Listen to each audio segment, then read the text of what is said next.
రాకాలోకంకి స్వాగతం. ఈ కంటెంట్ మీకు నచ్చినట్టయితే లైక్ చేయండి, మీ బంధుమిత్రులకి షేర్ చేయండి. ఇప్పటివరకు సబ్స్క్రైబ్ చేసుకోకపోతే సబ్స్క్రైబ్ బటన్ని నొక్కండి.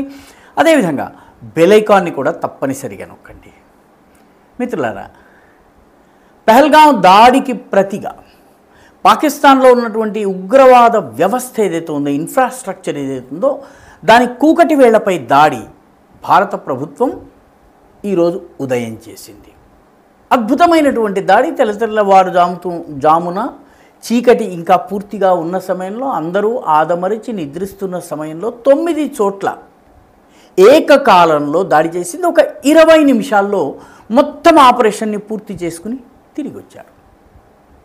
అయితే ఇంత సక్సెస్ఫుల్గా ఆపరేషన్ని పూర్తి చేసుకుని తిరిగి రావడము, ఎక్కడా పాకిస్తాన్ బదులివ్వలేకపోవడము, పాకిస్తాన్ మన విమానాల్ని అడ్డగించలేకపోవడము, అదేవిధంగా మన సైనికులు, మన జవాన్లు, పైలట్లు కావచ్చును, మిగతా సైనికులు కావచ్చును, కమాండోస్ కావచ్చును, వీళ్ళు పిన్ పాయింటెడ్ యాక్యురసీతో దాడి చేయడము, ఉగ్రవాద ఇన్ఫ్రాస్ట్రక్చర్ని పూర్తిగా నేలమట్టం చేయటం, అన్ని ఉగ్రవాద స్థావరాలపైన ఈ రకమైన దాడులు జరిగాయని నేను చెప్పను. ఇంకా కూడాను ఇంకొక 30-35 స్థావరాలు మిగిలి ఉన్నాయి. వాటిని కూడా దశల వారీగా ఎలిమినేట్ చేయటం జరుగుతుంది.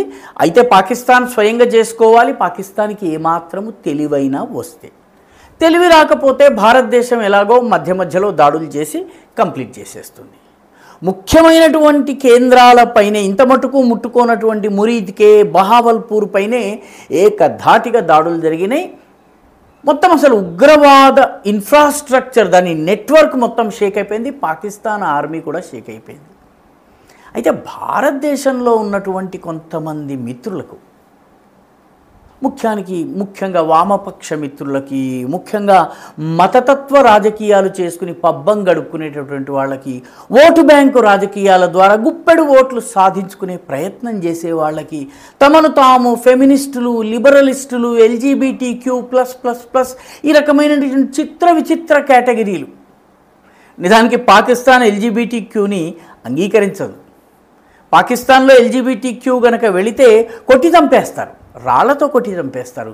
కానీ ఈ దేశంలో ఉన్నటువంటి LGBTQలకు మాత్రము పాకిస్తాన్ పట్ల ఎనలేని ప్రేమ.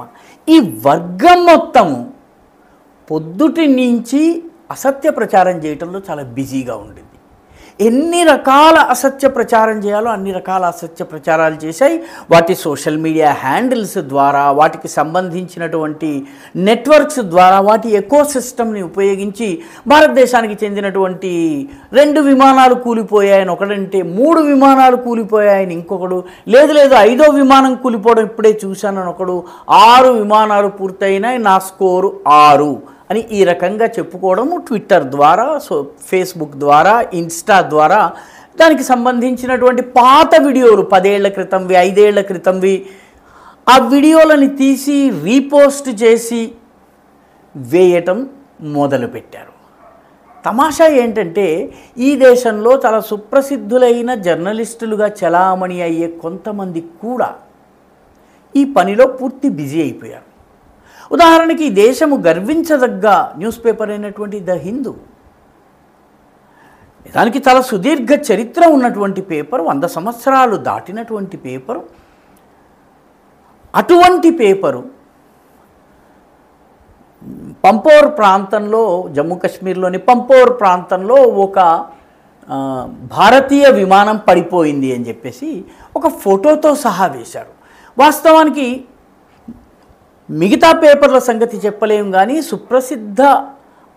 సుప్రసిద్ధ దినపత్రిక ఎంత ప్రతిష్టాత్మకమైన పేపర్ అంటే, వార్ కరెస్పాండెంట్లు ఉంటారు, ప్రతి సబ్జెక్ట్లో సబ్జెక్ట్ ఎక్స్పర్ట్స్ ఉంటారు, ఏ వార్తని 1కి 10 సార్లు ధృవీకరించుకోకుండా వేయరు. అలాంటి వారు భారత విమానం కూలిపోయింది అని చెప్పి రాశారు. వాస్తవానికి కొద్దిపాటి అవగాహన, వైమానిక దళం మీద కొద్దిపాటి అవగాహన ఉన్నటువంటి ప్రతి వ్యక్తికి తెలిసేది ఏంటంటే, ఈ జెట్స్ వెళ్ళేటప్పుడు జెట్స్కి అదనపు ఇంధనాన్ని వాటి రెక్కలకి తగిలిస్తారు. అవి లోపలికి తీసేసుకున్న తర్వాత ఆ ట్యాంక్ అనవసరం కాబట్టి ఆ ట్యాంక్ని అవి వదిలించేసుకుంటాయి. అవి పైనుంచి వచ్చి పడిపోతాయి. ఖాళీ ప్రదేశాన్ని చూసి లేకపోతే నీళ్లున్న చోట దాన్ని వదిలేస్తుంటారు. ఇది ఆర్మీలో, ఎయిర్ ఫోర్స్లో రెగ్యులర్ ప్రాక్టీస్. ఈ రకంగా చేయటం వల్ల పడ్డటువంటి ఫ్యూయల్ ట్యాంక్, అది ఫ్యూయల్ ట్యాంక్ అన్నటువంటి విషయం కూడా తెలియకుండా ఆ ఫోటోని వేసి 4-5 ఫోటోలు వేసి ఆ పత్రికకి చాలా కీలకమైన పొజిషన్లో ఉన్నటువంటి వ్యక్తి భారత వైమానిక దళానికి చెందిన విమానం కుప్పకూలిపోయింది, భారత వైమానిక దళానికి చెందిన విమానం కుప్పకూలిపోయిందని రాసింది. చిట్ట చివరికి ఇండియన్ ఎయిర్ ఫోర్స్ ఆమెకి ప్రైమరీ స్కూలు విద్యార్థినికి బోధించినట్టుగా విమానానికి సంబంధించిన కనీస జ్ఞానాన్ని బోధించిన తరువాత ఆ పత్రిక ఒక ట్వీట్ ద్వారా మా పొరపాటు జరిగింది, ఈ వైమానిక దాడికి సంబంధించిన వార్తల్లో మాది కొంత పొరపాటు జరిగింది కాబట్టి మా వార్తను ఉపసంహరించుకుంటున్నాము. The error is regretted. పొరపాటు జరిగింది అన్నట్టుగా ఒక మాట చెప్పేసి ఆ వార్తని వెనక్కి తీసేసుకుంది. దేశంలోని సుప్రసిద్ధ పత్రిక, అక్యురేట్ రిపోర్టింగ్కి మారుపేరుగా ఉన్నటువంటి పత్రిక. ఆ పత్రిక ఎందుకు భారత వ్యతిరేక కథనాన్ని ప్రచారం చేయడానికి తాతాలాడింది? కొద్ది రోజుల క్రితము ఇదే పత్రిక మన దేశానికి సంబంధించిన చాలా కీలకమైనటువంటి వార్త, కాస్ట్ సెన్సస్కి సంబంధించినటువంటి వార్తను రెండవ వార్తగా వేసి Pakistan closes it's air space for Indians అన్నటువంటి వార్తనేసింది. అప్పుడు సుప్రసిద్ధ మేధావి అయినటువంటి ఎస్ గురుమూర్తి ఇది హిందూ ఫస్ట్ పేజా, డాన్ పత్రిక ఫస్ట్ పేజా అని చెప్పి సోషల్ మీడియాలో కామెంట్ చేశారు. డాన్ అనేది పాకిస్తాన్కి చెందినటువంటి చాలా హిందూ వంటి పత్రికే, ఒక రకంగా అంతే పేరున్నటువంటి పత్రిక. అంటే కేవలం హిందూ మాత్రమే కాదు, వైర్ వంటి సంస్థలు, సిద్ధార్థ వరదరాజన్, వాస్తవానికి ఆయన భారతీయ పౌరుడు అవునా కాదా అన్న విషయంలో పెద్ద ప్రశ్న ఉంది.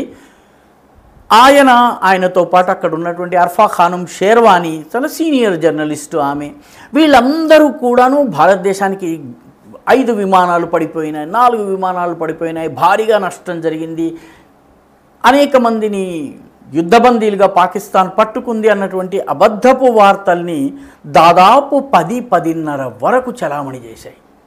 పాకిస్తానీ హ్యాండిల్స్, హిందూ పేర్లతో ఇండియన్ నేమ్స్తో నడిచేటటువంటి పాకిస్తానీ హ్యాండిల్స్ ఈ పని చేయటం మనకు అర్థమవుతుంది. కానీ మన దేశానికి చెందినటువంటి సుప్రసిద్ధ హ్యాండిల్స్ ఈ రకంగా చేయటం, మన దేశానికి కూడా చెందినటువంటి, మన రాష్ట్రానికి చెందినటువంటి ఒక మహిళా సోషల్ మీడియా ఇన్ఫ్లుయెన్సర్ కూడా గత అసెంబ్లీ ఎన్నికల్లో కాంగ్రెస్ పార్టీ విజయానికి చాలా కీలకంగా ఆమె పనిచేశారు.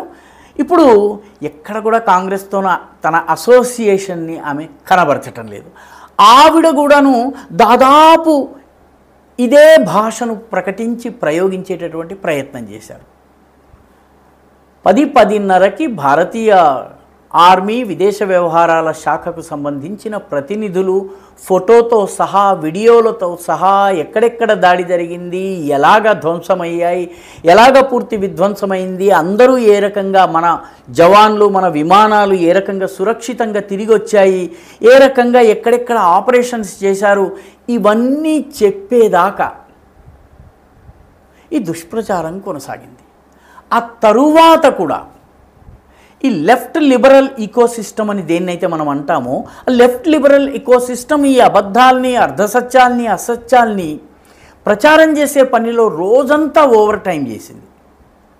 ఈ రకంగా ఓవర్ టైం చేయటం వల్ల వాళ్ళకి ఏమొస్తుంది? ఎందుకంటే వెళ్ళినటువంటి ప్రతి విమానము, అందులో ఉన్నటువంటి వైమానిక దళ సిబ్బంది వాళ్ళు తిరిగి వచ్చినట్టు అకౌంట్ ఫర్ అయిన తర్వాత, గతంలో అభినందన్ వర్తమాన్ పాకిస్తాన్ చేతిలో చిక్కుబడినప్పుడు భారతదేశం అంగీకరించింది, మాకు సంబంధించిన వ్యక్తి కాదు అని భారతదేశం అనలేదు. ఈసారి పాకిస్తాన్ నుంచి స్వయంగా మొత్తం అందరూ సురక్షితంగా వెళ్ళిపోయారు అన్నటువంటి విషయము, తర్వాత మాకు భారీ నష్టం జరిగిందన్నది వాళ్ళు అంగీకరిస్తూ వాళ్ళ సైన్యము, వాళ్ళ ప్రభుత్వం కూడాను 11-12 గంటల తర్వాత మాట మార్చే ప్రయత్నం మొదలుపెట్టింది. కానీ మన దేశంలో ఉన్నటువంటి ఈ కుహనా సెక్యులర్ జాతీయతావాద వ్యతిరేక శక్తులు ఏవైతే ఉన్నాయో ఇవే ప్రచారాన్ని కొనసాగిస్తున్నాయి.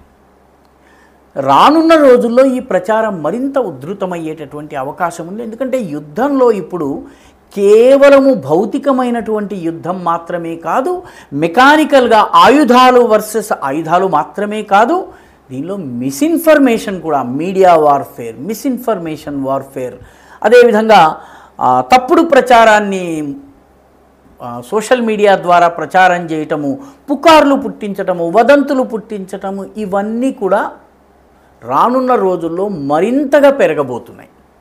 ఇప్పటికీ మీరు ట్విట్టర్ ఎక్స్ని కనుక ఓపెన్ చేస్తే 22 గంటలు, 17 గంటలు, 18 గంటల క్రితము ప్రారంభమైనటువంటి వదంతులు, పుకార్లు, పచ్చి అబద్ధాలు ఇప్పటికీ సర్క్యులేట్ అవుతున్నాయి. కాబట్టి ఈ సోషల్ మీడియా ద్వారా ఇన్ఫర్మేషన్ టెక్నాలజీని ఉపయోగించడం ద్వారా కుట్ర చేయటం అనేది రానున్న రోజుల్లో మరింతగా పెరగబోతోంది. ఈ దాడులతో సరిపోదు, రానున్న రోజుల్లో ఈ ఇన్ఫర్మేషన్ వార్ఫేర్ కూడా భారతీయ ప్రజానీకం సిద్ధంగా ఉండాల్సి ఉంటుంది. ఈ వీడియో మీకు నచ్చినట్టయితే లైక్ చేయండి, షేర్ చేయండి, ఈ ఛానల్కు సబ్స్క్రైబ్ చేయండి. మీ అభిప్రాయాన్ని కమెంట్ల రూపంలో తప్పనిసరిగా పంపించండి.